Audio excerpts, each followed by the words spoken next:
They say if you stand in a dark room in front of a mirror and say her name 3 times, Bloody Mary, Bloody Mary, Bloody Mary, she appears.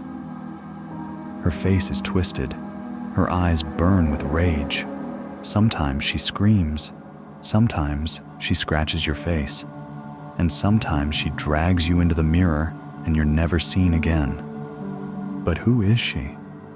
Is it just a game children whisper at sleepovers? Or is there something more behind the glass? Tonight, we look into the mirror ourselves. This is the Bloody Mary legend. We start where most people do, the bathroom. Lights off, door closed, candle lit, mirror waiting.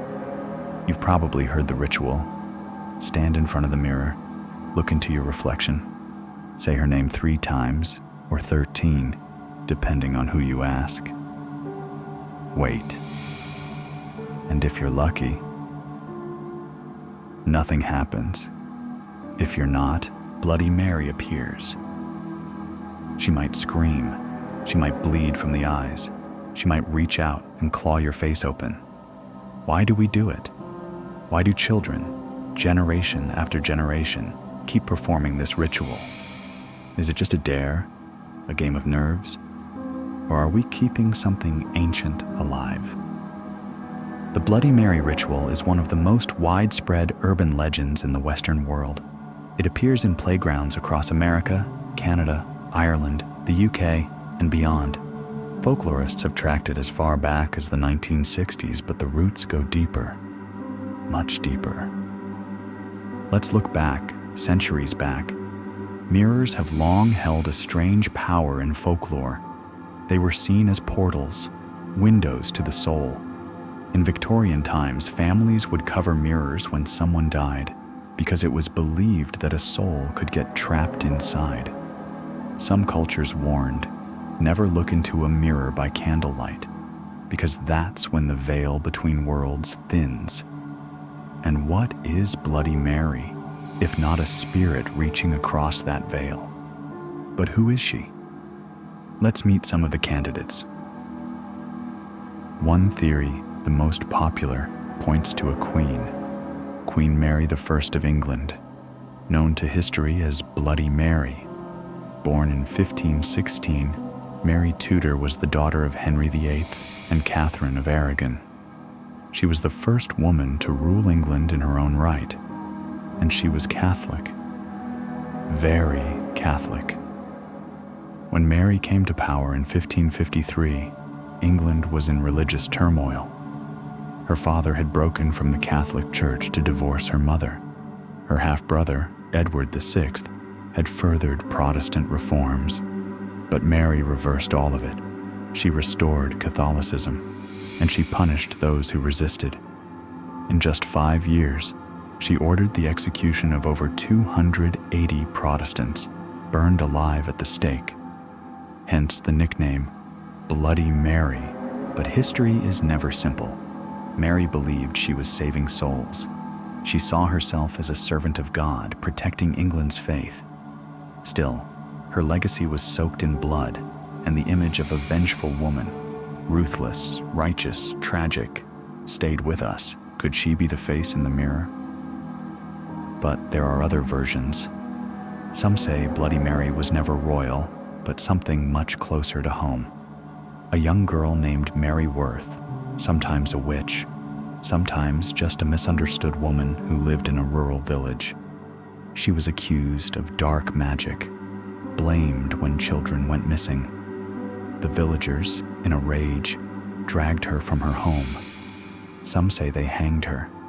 Others say they burned her alive. Some claim she was dismembered and scattered in a forest. Before she died, she cursed them.